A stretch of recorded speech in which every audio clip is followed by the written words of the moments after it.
Hello everyone, আমি ঐশানী চলে এসেছি একটা ছোট্ট মিনি ব্লগ নিয়ে। আর দিনটা ছিল হচ্ছে আমার মিঠুর জন্মদিন। আমার মিঠু এসছে আমাদের বাড়িতে 5 বছর হয়ে গেল।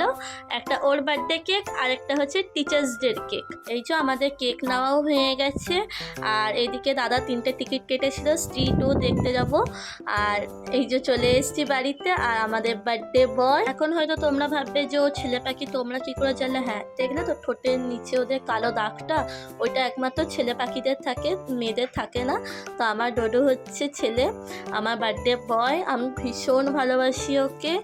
আমাদের 4জনের প্রাণ ওর মধ্যে আছে, এটা বলতে পারো। মানে আমরা এতটাই ওকে ভালোবাসি, ও হচ্ছে আমাদের সবার জীবন পুরো। আমার পিসিরাও এসেছিলো, মানে আমার পাপার মামার মেয়ে। তো পিসির ছেলে মানে আমার ভাইয়ের এখানে বর্ধমানে একটা পরীক্ষার সিট পড়েছিল, তো তারাও চলে গেল। মনটাও খুব খারাপ হয়ে গেছিলো। তো চলো ভিডিওটাও এন্ড করলাম। ভালো লাগলে like comment share and subscribe করে দিও। টাটা।